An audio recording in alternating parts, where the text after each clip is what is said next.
ఇటువంటి అధ్యక్షుల వారికి వందనాలు. మరీ ప్రాముఖ్యంగా దైవజనులు, ఆత్మీయులు, నిజంగా మీరు ఇక్కడ పాడుతుంటే నిజంగా పరలోకాన్ని అనుభవించారు.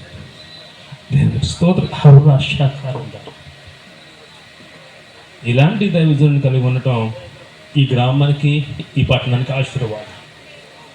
దేవునికి స్తోత్రం కలుగుతారు. నేను చాలా చోట్లకి పరిచర్య మొత్తం వెళ్తూ ఉంటాను. నేను మాట్లాడిన మాటలు అనుకునేది ఒకటి, ఇక్కడికి వచ్చిన తర్వాత నేను చెప్పబోయే మాట మారింది. దేవుడు నా హృదయంలో పెట్టిన మాటను మాట్లాడతాను. దేవుని స్తోత్రం కలుగునుగా.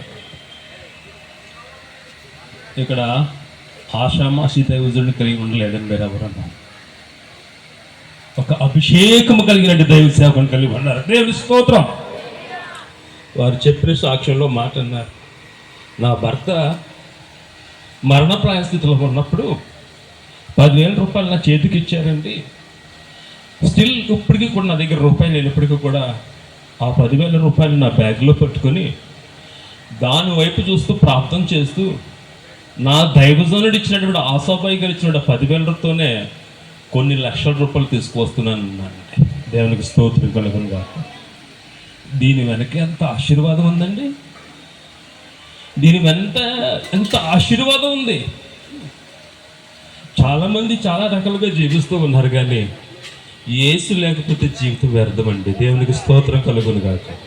హల్లెలూయా, హల్లెలూయా. నేను ఇంచుమించు 10 రోజుల్లో చెబుతూ ఉన్నారు, చాలా భయంకరమైన ఒత్తిడిలో ఉన్నాను. అయినప్పటికీ అప్పుడు వెంటనే నాకు అయ్యగారే గుర్తుకొచ్చారు. లాస్ట్ ఇయర్ వారు చేసిన ఆరాధన కావచ్చు, వాక్యమే కావచ్చు. వాక్యం చెప్పడం వేరు, సోది కథలు చెప్పేది వేరు. గ్రంథము 13వ అధ్యాయము 12వ వచనం ఈ రీతిగా రాయబడి ఉంది. 1 ఆలోచించాలంట. దేవుడు మాకు తోడై. 2 దేవుడు మాకు తోడై మాకు అధిపతిగానున్నాడు. మీ మీద ఆర్భాటము చేయుటకై బూరలు పట్టుకొని ఊదినట్టు తన ఆయన యాజకులు మా పక్షమున ఉన్నారు. ఆయన ఎవరంటే నేను అంటాను, ఆశాబాయి గారే. దేవునికి స్తోత్రం కలుగును గాక. ఈ సందర్భంగా మనం గుర్తు చేసుకోవాలి.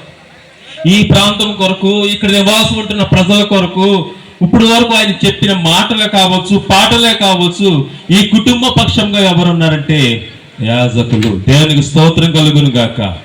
ఎవరైతే దైవదాసుడిని లేక యాజకుడిని గౌరవిస్తారో, సన్మానిస్తారో, మర్యాదిస్తారో వారు ఆశీర్వదింపబడతాడు. ఎందుకో తెలుసా?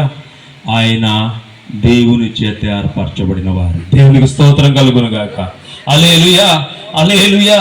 అటువంటి గొప్ప దేవుని కలిగి ఉన్నామంటే కేవలం ఎవరంటే యాజకులు చేస్తున్న ప్రయాస. తల్లిగారి కోసం చెప్పారు కొన్ని సంవత్సరాల క్రితం ఇక్కడ ఈ ప్రాంతం వచ్చినప్పుడు ఎలాగన్నది. నిజంగా దర్శనం ఉండాలి, విశ్వాసం ఉండాలి. మనము వెళ్ళే ఏ ఊరు వెళ్తున్నాం అన్నది ముందు మన మైండ్లో ఉండాలి. ఏం చేస్తున్నాం, ఎలా చేస్తున్నాం అన్నది కూడా మన మైండ్లో ఉండాలి. దేవుని స్తోత్రం కలుగును. వారి చేత ఎంతమంది వాడబడుతున్నారు, ఎంతమంది సేవకులు ఉన్నారంటే వారికి ప్రభు పెట్టిన ప్రయాస. ఆయన ఏదో పని లేక పాటలాక మనందరినీ చేయట్లేదు, కానీ నడిపిస్తూ ఉన్నాడు ప్రభు వద్దకు. దేవునికి స్తోత్రం కలుగును గాక. లోకంలో సమయం కొంచెమే ఉంది. ఇంకా మారు మనసు పొందలేదా? ఆయన యొద్దకు రండి. మీరు భారంతో ఉన్నారా? ఆయన యొద్దకు రండి, మీకు విశ్వాసం కలుగుతుంది. దేవునికి స్తోత్రం కలుగును గాక. అయ్యా, ఈ రెల్లి ఉపకాలాలు కూడా ఈ 2 రాష్ట్రాల్లో ఏ నాయకుడు పట్టించుకోలేదు, ఏ అధికారి పట్టించుకోలేదు. దళితులు అన్నటువంటి దళితులే కొంతమంది మమ్మల్ని బలహీనులుగానే చూశారు. ఈ మురికిలో, ఈ దరిద్రతలో, ఈ యొక్క పెంట కుప్పల మీద ఉన్న మమ్మల్ని యేసుక్రీస్తు మాకు ఆధారం ఏమిటని అడిగినప్పుడు చెయ్యి పట్టి పైకి లాగాడండి. దేవునికి స్తోత్రం కలుగును. గట్టిగా దేవుని చప్పలు మేము పడతాం. గట్టిగా చప్పలు కొట్టాలి, గట్టిగా. హల్లెలూయా.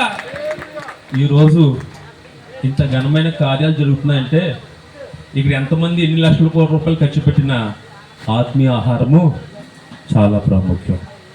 ముందుగా ఈ కుటుంబాన్ని బట్టి మంచి సంఘాన్ని, మంచి నాయకుడిని కలిగి ఉన్నారు.